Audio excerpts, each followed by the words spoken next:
cette photo de couverture, du coup, c'est une photo noir et blanc d'un homme seul, d'un autonome, comme on l'appelle, seul face éclairé par un camion à eau. Et sur les côtés, il y a toute une rangée, tout un rang de CRS, de maths, comme on dit, CRS grec. Et ça, c'est un type seul. Et c'est pour ça que j'ai intitulé, comme des fois on nous demande de mettre des titres, Seul contre tous. C'est une photo de nuit. Ce que j'aime bien dire aussi, c'est que c'est une photo en contre-jour de nuit. Et où il ne se détache que sa silhouette. Et voilà pourquoi j'ai choisi cette photo en clair-obscur, comme on dit, parce qu'elle est assez significative dans mon travail. C'est une manif en Grèce, à Athènes, 6 décembre. 2, c'est un mec qui est tout seul, alors que derrière, il y en a, ils sont pas mal, avec les Molotov prêts à balancer. Donc c'était vraiment la seconde où le type se retrouve tout seul. Le sol est reluisant parce que canon à eau venait de fonctionner. Et il y a ce côté on pourrait croire que le sujet principal est au centre, alors que non, en fait, il fait partie de tout cet ensemble. Il n'est pas éclairé, je sais pas comment on peut dire ça, quoi. Il est en plein contre-jour. Photosensible, podcast d'aventures humaines et photographiques. Découvrez ceux qui se cachent derrière l'objectif.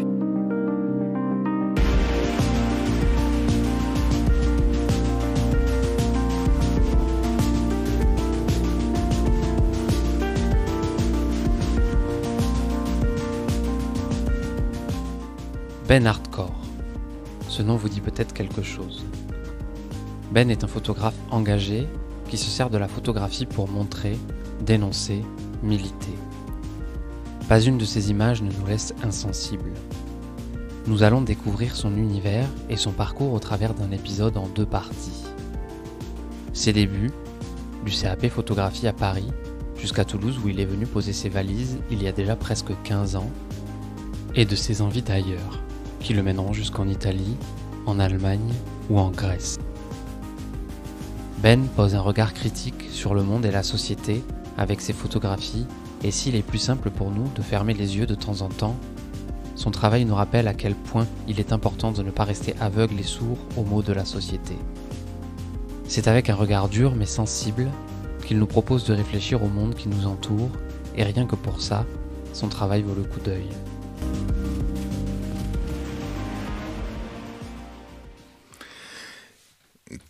Comme beaucoup de photographes, j'ai moi-même eu un père photographe et qui a essayé de m'initier à la photo, au tirage noir et blanc, à la photo prise de vue, et c'est pas du tout quelque chose qui m'a intéressé, auquel je me suis pris en fait. Mais alors pas du tout. Voilà, ça m'est passé au-dessus de la tête. Et comme j'étais assez mauvais, on va dire, à l'école, dans ma scolarité assez chaotique, il fallait m'orienter vers une voie professionnelle. Et je me suis dit, tiens, comme je dessinais plutôt pas mal, je vais faire dans le graphisme. Et à Paris, je m'étais inscrit à des grandes écoles de graphisme et de design. Ça l'a pas fait. Ça l'a pas fait essentiellement dû à ma médiocrité en anglais, qui m'est passé, mais l'anglais m'est passé au-dessus, comme la photo quand j'étais jeune. Ça et les maths. Et voilà. Donc ça l'a pas fait du tout. La troisième option qui avait été demandée, c'était CAP photo. Donc j'étais en CAP photo, j'ai été accepté et j'ai fait un CAP photo au lycée Kino de 2000 à 2002.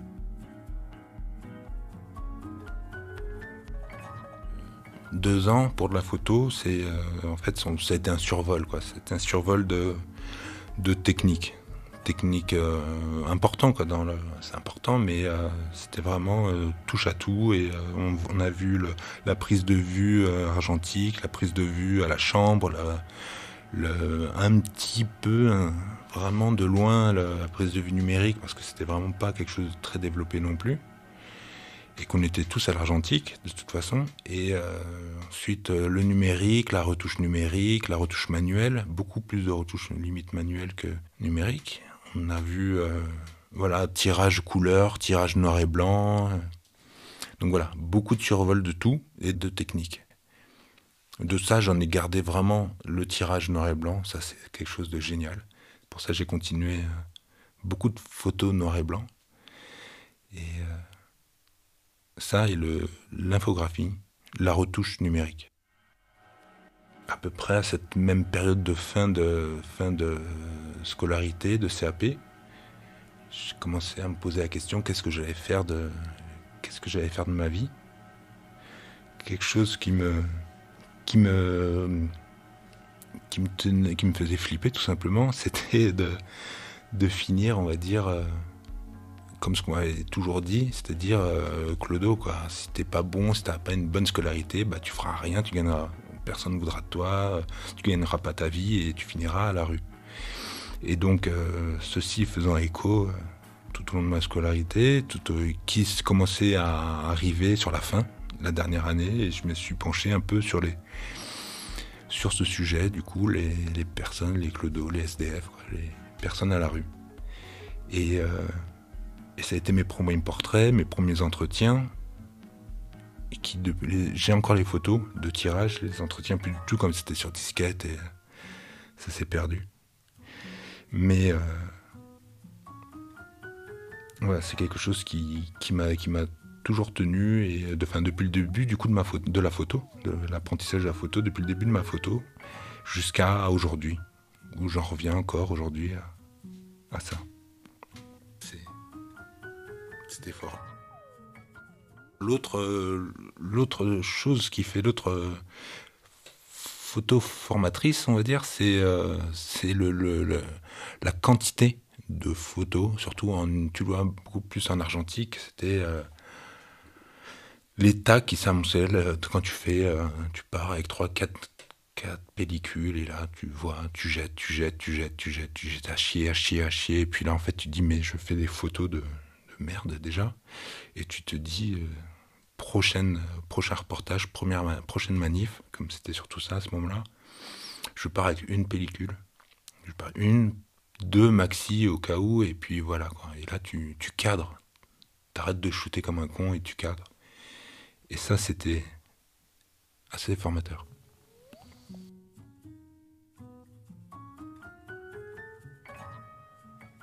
Après le CAP, du coup, je n'avais pas trop d'expérience, j'étais formé techniquement, mais il fallait y aller, quoi. Il fallait aller sur le terrain, dans ce que j'aimais, dans ce que j'avais vu. Comme le CAP, ça sert à ça aussi, à voir ce que font les autres. On nous avait pas mal ouvert l'esprit critique à ça. Aller voir des expos, aller voir le travail d'autres photographes, et du coup, c'était à moi d'y aller. Et celui qui m'avait plu, c'était évidemment l'emblématique Robert Capa, et du coup j'avais envie d'aller faire de la photo de guerre. Je dis allez, je prends mon appareil, je vais faire la guerre, quoi.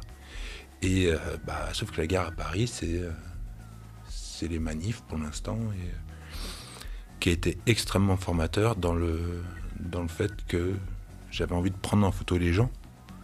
Sauf que t'as pas envie, quoi, quand tu sors de l'école, t'as pas envie d'aller te foutre devant les gens et de les prendre en photo, tu sais pas comment les aborder. Et donc vraiment, ça, les événements festifs et les manifestations, ça a été la meilleure école pour aller. Parce que les gens sont là pour se montrer, les gens sont là pour faire passer un message, et puis c'est à toi d'être là pour capter le truc. Et puis discuter, rigoler, comprendre un peu de quoi il s'agit. Et donc ça, c'était très formateur. Mais côté de ça, mais à côté de ça, il fallait travailler, donc j'étais photograveur, c'est-à-dire que je retouchais des photos dans dans une petite boîte d'ornements funéraires. Donc il fallait mettre la personne, changer un costume, enlever le fond, lui enlever les lunettes s'il avait des lunettes, voilà. Et quand le patron partait en retraite et refilait la boîte à son fils, qui était un sacré con, j'ai dit je me casse de cette boîte. Le manif m'épuisant un peu au bout de... c'était en 2006 que je suis parti, du coup, pendant 4 ans de manif, 4 ans de ça, j'en ai eu un peu marre. Un peu fatigué aussi de voir tout le monde. Moi, j'étais encore à l'argentique. C'était ça, pour moi, la photo, c'était... je connaissais pas d'autre chose, à part la chambre. Mais en manif, c'est un peu compliqué. Et c'était pas non plus la photo de studio, c'était pas du tout mon truc. Donc j'étais aussi fatigué de voir tous ces gens qui étaient là avec leurs petits appareils numériques en plastique qui ne valaient rien. Et en train d'essayer de raconter ce moment que je pensais moment unique et que j'allais raconter une histoire de cette lutte. Et en fait, voilà quoi, c'est tout le monde. Ce qu'on voit aujourd'hui qui s'est beaucoup développé avec les lives, avec les machins. Bref. Donc j'ai trouvé ça un peu pollué, ces petits moments de lutte, et je me suis barré, quoi. J'avais de la famille à Toulouse qui a pu m'accueillir, donc je me suis dit, allez, je connais pas Toulouse, je vais à Toulouse. Dans la plaine rase, sous la nuit sans étoiles, d'une obscurité et d'une épaisseur d'encre, un homme suivait seul la grande route de Marchiennes à Montsou, 10 kilomètres de pavés coupant tout droit à travers les champs de betteraves.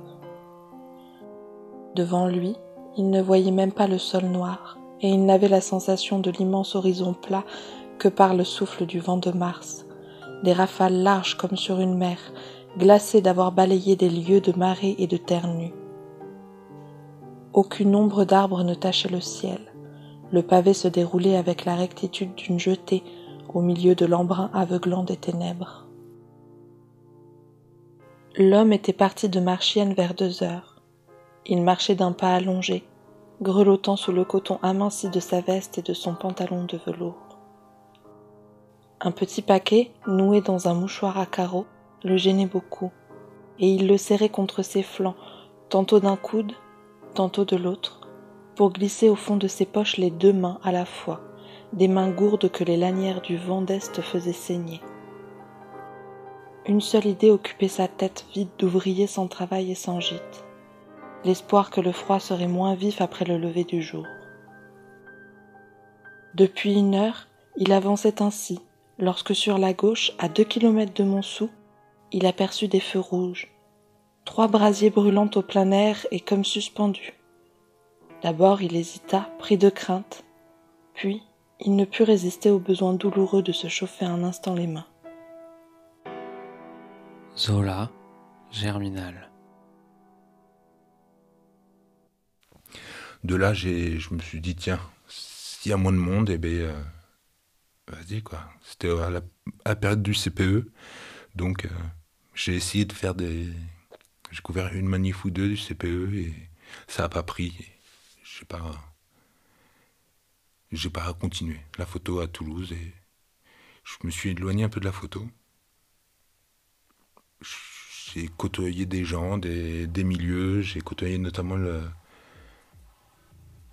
on va dire les galères et le milieu électro, le milieu de la teuf, et que je n'ai pas couvert, que je n'ai pas, on va dire couvert, que je n'ai pas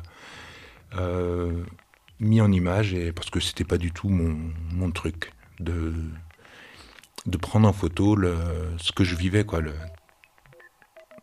Voilà, mon mode de vie n'était pas quelque chose que aujourd'hui, je regrette un peu quand on voit quand on voit le peu de choses qui sont sorties sur ça, quand on voit, je me dis que j'aurais pu aussi en faire, que j'aurais pu documenter ce milieu et non.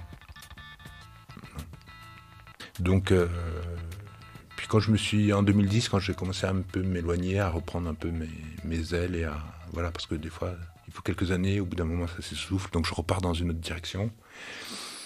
Toujours à Toulouse. Et de là, je me suis dit, je vais faire quelque chose, arrêter un peu les petits boulots, la manutention, l'usine, décharger les camions, machin, c'est la plonge. Voilà, c'est un peu, qu'est-ce que je vais faire de ma vie?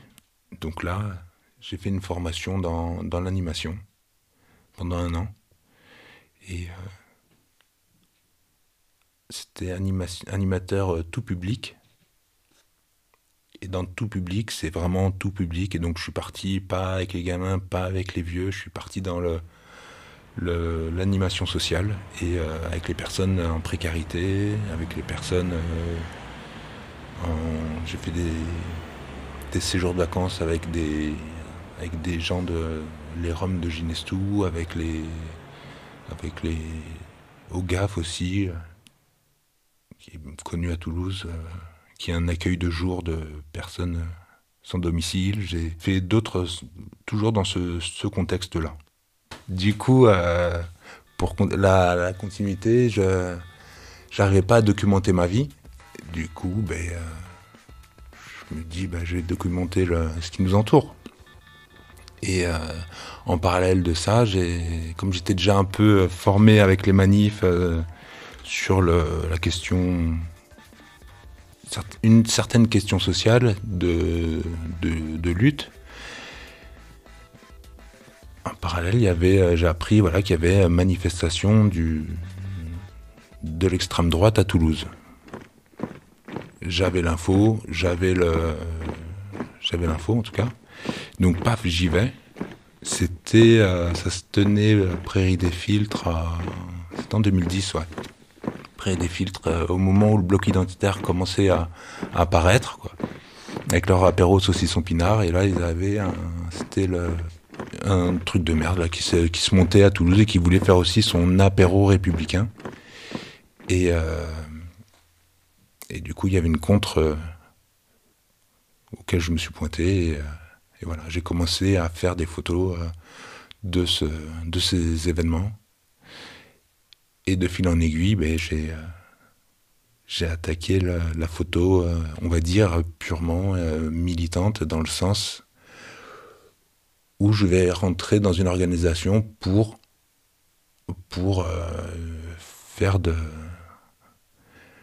témoigner, on va dire, de ce qui se passe, quoi. De la montée de l'extrême droite, en tout cas en France. Ça, j'ai fait ça pendant quelques années, aller couvrir des manifs, à Toulouse d'abord, ensuite à Lyon, à Bordeaux, à Paris. Toujours les mouvements d'extrême droite et les mouvements d'extrême gauche, quoi. Et à ce moment-là, il n'y avait pas beaucoup de photographes sur le terrain. Et les années passent, voilà, jusqu'en 2013, il y avait le Manif pour tous, donc là, pareil, j'étais pas mal là-dessus. Et c'est vrai que les manifs en France, c'était un peu... commençait un peu, pareil, à fatiguer. Et donc, je me suis dit un jour, j'aimerais bien aller voir comment ça se passe ailleurs. On était en septembre 2014. Je regarde c'est quoi les prochaines manifs en Europe. Et la prochaine, c'était à Athènes, pour la commémoration des 40 ans de la fin de la dictature des colonels.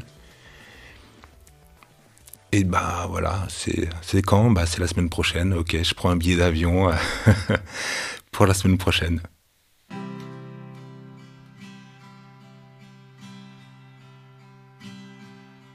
Donnez-moi la vie que j'aime, le long de ma route un ruisseau. Donnez-moi le ciel joyeux et le chemin de traverse. Dormir sous le buisson, regarder les étoiles, tremper son pain dans la rivière. Telle est la vie qui me convient, toujours et à jamais. Que s'abattent les coups qui me sont destinés, advienne ce qui devra. Mais donnez-moi la face de la terre et la route qui m'attend. Richesse, espoir, amour, n'importe, ni un ami qui me connaisse. J'ai pour seul désir le ciel, là-haut, et la route qui s'en va. ou que l'automne me prenne par les champs où je m'attarde, faisant taire l'oiseau dans l'arbre, mordant mes doigts bleuis. Le champ couvert de givre est blanc comme farine, l'âtre offre un tiède abri. Je ne veux céder à l'automne, ni même à l'hiver. Que s'abattent les coups qui me sont destinés, advienne ce qui devra. Mais donnez-moi la face de la terre et la route qui m'attend.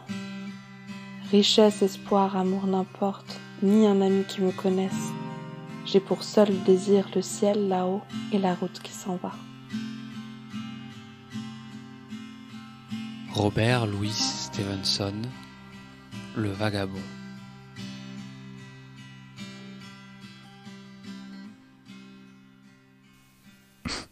J'arrive là-bas, je débarque là-bas à Athènes.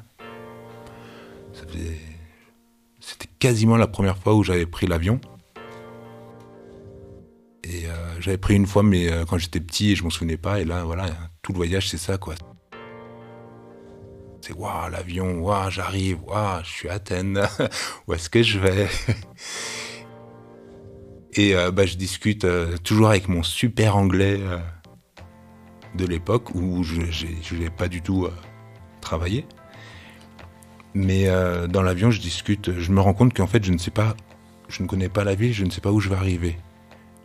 Donc je discute avec le type à côté de moi et on baragouine l'anglais. D'accord. Il est albanais, il va pas vraiment à Athènes, lui il est dans un autre coin. Mais il me propose de me déposer en voiture parce qu'on vient le chercher, donc il me propose de me déposer en ville. Ok.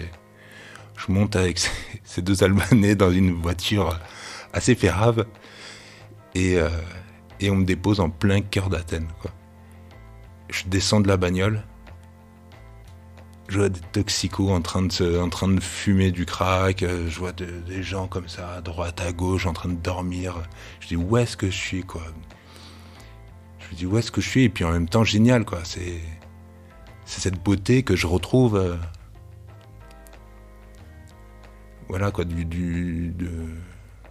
cette beauté d'humain complètement, on va dire, désarticulé et de société complètement pourrie, quoi. Et là, je marche dans la rue, je sais vite trouver un endroit pour savoir où dormir, comme je n'ai aucun contact et je ne sais pas du tout où je vais dormir, et on est dans l'après-midi.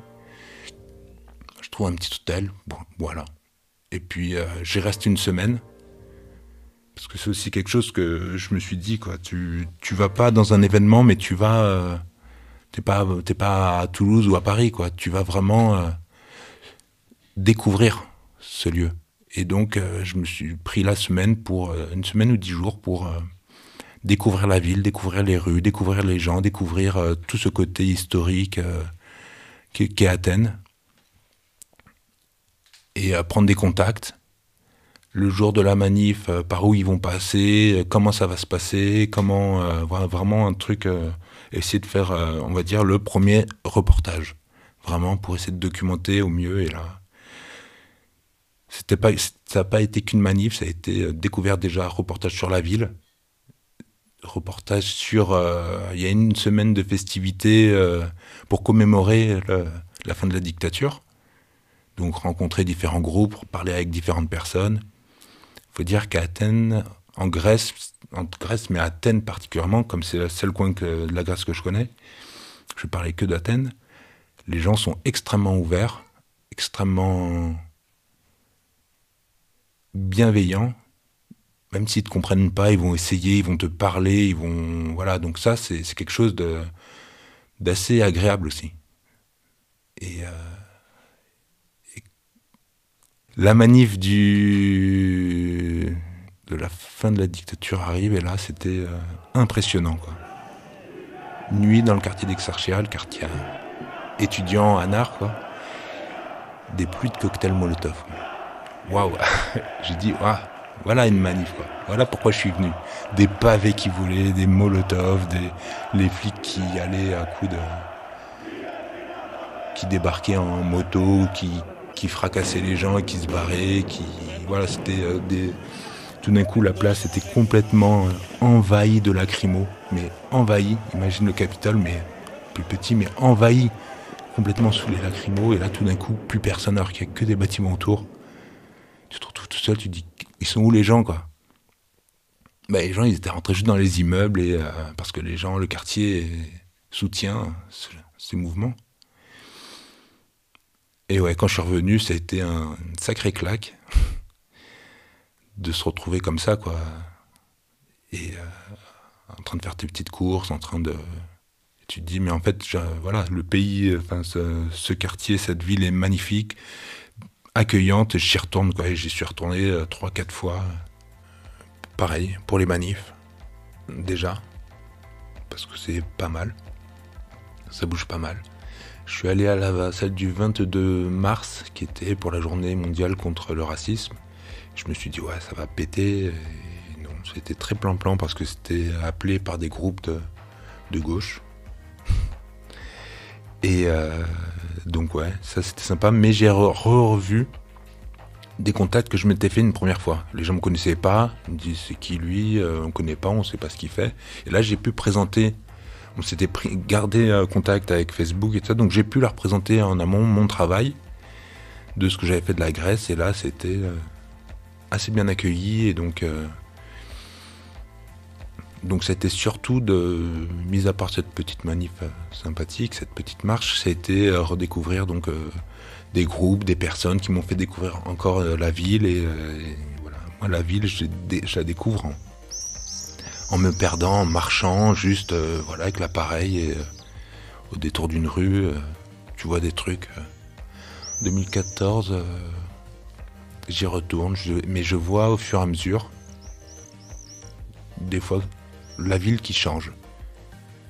Plus tous ces toxicos dans la rue, mais on m'explique qu'ils ont été chassés, qu'ils sont attrapés, envoyés ailleurs, machin.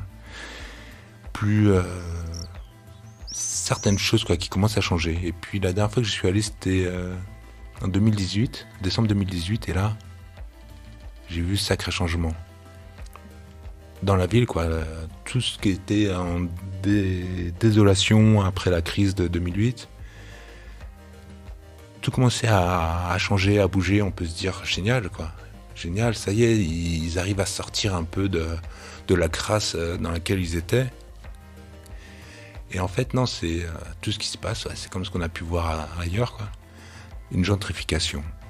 Et tu vois, on est en train de te dire que ce quartier là d'Exarchia, c'est en train d'être racheté par des promoteurs. Ici, à tel endroit, il va avoir une sortie de métro, à tel endroit, des petits magasins bien mignons, et ça sera plus pour la population qui est là, quoi. Clairement, qui vit, qui fait vivre ce quartier, ou qui tente de... qui est un lieu de... On va dire, on parle toujours d'Exarchia comme un lieu de bastion, mais il n'y a pas que ce quartier, il y en a plein d'autres. Moins connus, qui se gardent, mais voilà, il y a pas mal d'autres quartiers aussi qui vivent comme ça, quoi. J'entame une valse avec le bitume, par coutume, par habitude. Révolté par le réel, par les pensées, les attitudes. Enclin à la lassitude, j'ai préféré le combat. Faut se révéler, se répéter, référer les coups bas. Faut se réveiller avant que la seule issue soit sous les décombres. Les gorges au champ, le sol viendront annoncer le décompte. On se décompose petit à petit par la tête. Sors pas le costume de soirée car le temps n'est pas à la fête. C'est le prix, le poids de la paresse, non plutôt celui de l'égoïsme. Là-bas des enfants soldats, ici ce sont des choristes. Que Dieu vienne et puis me corrige. Perso j'ai jamais croisé, nique les croisades, les croisières, les croix celtiques, les croix de fer. Et je crois que c'est la tolérance qui nous attire vers le vide. Je vais mettre un pied devant l'autre, mais la télé me fait perdre le rythme. On ne veut pas de terre de riches, ici on prône le partage. Mais ça reste utopique quand des cailloux affrontent des calaches. On danse sur le pavé, avant qu'ils se mettent à voler braver. les interdits c'est nécessaire, on le fera sans se poser. De questions sans se poser. Aux raisons qui nous livrent vu qu'on se comprend sans se causer. C'est un appel aux indignés, On peine à oublier les résistants de tout temps, ceux qui n'ont jamais plié. On y est, 2015 sans mais laisser la Crimée. Libérez, vous criez, c'est le bal des insurgés. Rentre dans la danse, je t'arrête de suite, on fait pas de pénitence, sans plus de conscience. En état de fuite face aux circonstances, on crache sur vos valeurs et lâche les casseurs. Sur leur système oppressif mené par des valeurs, je maudis tous leurs chiens en képi qui prennent les miens à partie. Je rêve de torches humaines et je vois les poulets rôtir. Sans foi ni loi, emmène nos dias contre leur super jury, leur crise insiste et toute leur stratégie qu'ils banalisent. Esprit vandale, ramène ton pochoir qu'on baisse. Le mieux à la rue nous appartient, aucune censure dans nos peintures. Frères d'infortune, on traîne en pente jusqu'au bleu azur. Récolte de propagande sur toute leur devanture. Révolte de quartier aux prolétaires immigrés. On jette le premier pavé embrasé par les préjugés. Bafoué tout dans leur règle clinique et le système. Tout à leur rêve de brûler le skill, s'aiment tous pareil. Bienvenue au bal des insurgés. On danse sur les pavés avant qu'ils se mettent à voler braver. Les interdits c'est nécessaire, on le fera sans se poser de questions sans se poser. Aux raisons qui nous livrent vu qu'on se comprend sans se causer. C'est un appel aux indignés, on peine à oublier les résistants de tout temps, ceux qui n'ont jamais plié. On y est, 2015 sans mêler, c'est la Crimée. Libérez, vous criez, c'est le bal des insurgés.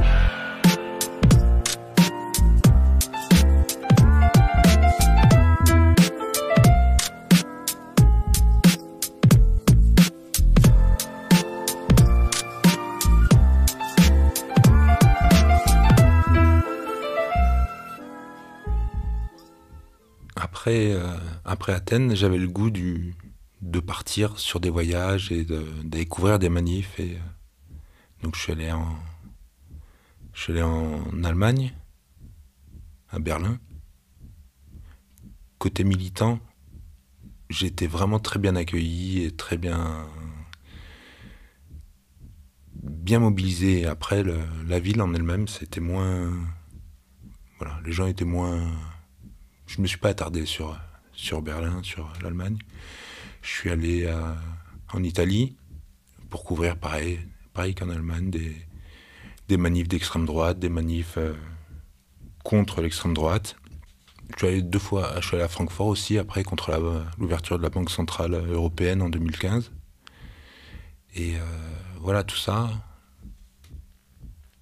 il y avait quand même un certain point commun à ce que je voyais là-bas, que ce soit en Allemagne, que ce soit à Athènes, que ce soit à Milan, en Italie. C'était des trucs qui n'avaient pas forcément visibles en France, ou pas de cette façon-là.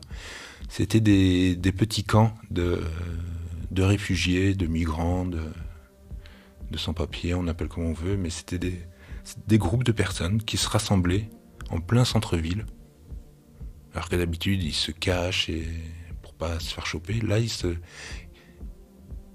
montraient et ils disaient voilà, on est là, on travaille là et on nous promet de ci ou ça. Et comme ils avaient un statut peut-être particulier aussi qui faisait qu'ils pouvaient pas, ou ils étaient en recours, être expulsés, ils se montraient. La première fois, c'était justement à Berlin où j'avais vu ça. Et je me dis, waouh, chapeau, quoi, les gars, bien, quoi. Et ensuite, en Grèce, pareil, ensuite, en Italie. Et tout ça, c'est en revenant en France, on a commencé aussi à en parler. Et puis là, je me suis dit, il se passe quelque chose quand même. Et toutes ces visions, ça s'est fait sur plusieurs années. Et puis... je contacte quelqu'un qui allait sur Sivens. Je lui dis, tiens, si t'as une voiture, on va sur Sivens. Et cette personne me dit, non, cette semaine, je vais sur Calais. Je dis, écoute, moi comme je suis toujours partant comme ça, je dis, écoute, allez, on y va. 3 jours après, on est en partance pour Calais. Avant, il me dit, mais avant, je dois aller dans un squat de mineurs isolés à Nantes. Allez, on y va, on part une semaine sur squat de mineurs isolés à Nantes. Donc, elle était en contact avec ces gens-là, donc voilà, je suis assez bien intégré aussi. On reste une semaine dans ce squat, donc je refais les photos, reportages. Et ensuite, on va sur Paris. Ensuite, pareil, une semaine. À ce moment-là, c'était une école qui était squattée. Et de là, on rencontre quelqu'un qui me dit, un jeune égyptien qui dit Là, j'ai besoin il faut que je retourne sur Calais. Parfait, on y va justement. Allez hop, on t'emmène. Et de là, il nous a ouvert, il nous a présenté à d'autres personnes. Et de là, voilà, on est resté une semaine aussi sur Calais, dans les tentes. Et de là, on s'est dit, ah mais attends, il y a l'histoire de l'ouverture de la fermeture des frontières, plutôt. On va aller voir ça en Europe de l'Est. On est parti, billet en tête, en bagnole toujours. Et voilà, ça a mis 2 mois tout ce périple pour revenir par l'Italie. Et là-bas, on n'a pas vu grand-chose en Europe de l'Est, puisqu'on n'était pas accrédité, photographe, journaliste, presse, donc pas de contact. On est juste parti comme ça. Et passage par Italie, on voit ces réfugiés, ces migrants qui sont là en train d'essayer de passer la frontière. Et on reste un peu, on fait le tour, mais on était vraiment au bout de 2 mois, on était fatigués, on s'est dit allez, on rentre au plus vite. Parce qu'on était allé on était allé bien loin quand même. Et on se dit on repartira le mois d'après. On est reparti sur Calais. Le mois d'après encore. Ça c'était le premier, c'était je sais plus exactement octobre, novembre. Donc on s'est fait octobre, novembre, décembre, janvier sur Calais. À chaque fois, moi on y allait une semaine, 10 jours. Et j'ai pu suivre donc leur passage, leur périple, leur passage, leur histoire.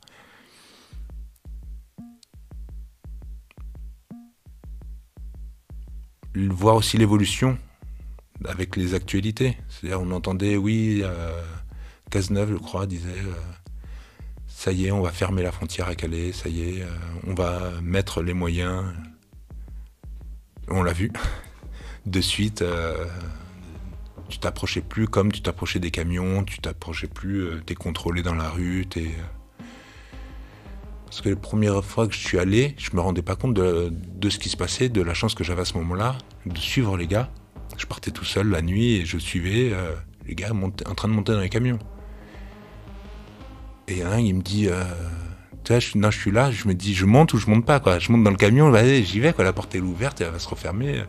Et le seul truc qui m'a retenu, c'est que je me dis, en fait, c'est la première fois que je suis en train d'assister à ça, j'ai les photos. J'ai envie de sauver ces photos.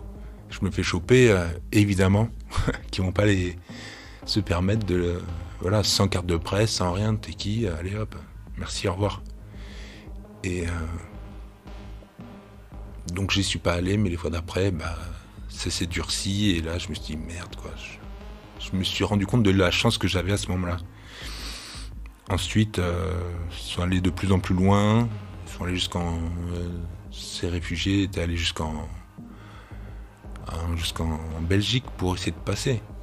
Donc, essayer de prendre le train. Donc je les ai suivis pour essayer de après les camions sur les ferries, ça a été les camions sur l'autoroute, ça a été donc ça a donné pas mal d'autres séries. Et voilà, l'évolution de la vie à Calais aussi. J'ai gardé un truc que je fais, c'est je prends pas mal de photos, je prends contact aussi avec les gens pour garder un lien et savoir ce qu'ils sont devenus après, savoir. Donc des fois je recevais, ça y est, Londres, ou ça y est, Angleterre, passé, ou tu vois, et puis ensuite contact Facebook et savoir, et je vois encore aujourd'hui où est-ce qu'ils sont, quoi. Il y en a beaucoup qui sont repartis d'où ils venaient, c'est-à-dire d'Allemagne ou d'Italie, qui ont fait leur vie là-bas, qui sont mariés, qui travaillent, qui font, donc voilà. Les aventures de Ben ne s'arrêtent pas ici. Après ce tour d'Europe et son travail sur Calais, il a voulu continuer à travailler sur les migrants, continuer à suivre l'évolution de la situation en Grèce. Toujours avec son regard aiguisé, il dénonce le sort de ces femmes et de ces hommes qui, dans des conditions d'accueil déplorables, cherchent un peu d'humanité. De ces manifestants qui tentent de se battre pour leurs droits et leurs conditions de vie. Ce sera d'ailleurs le sujet de la prochaine partie, où Ben a encore beaucoup à nous raconter. Vous pourrez retrouver tous les liens et références de ce podcast dans le texte de description qui l'accompagne. Photosensible, un podcast proposé par Thomas Biarnex avec la voix additionnelle de Frédéric Biarnex et la musique de Tom Terrien et Heather Gale. Si vous avez apprécié cet épisode, n'hésitez pas à nous laisser des étoiles et des commentaires sur vos applis d'écoute préférés. Ça nous aidera à nous faire connaître et à avancer. On espère continuer de grandir avec vous.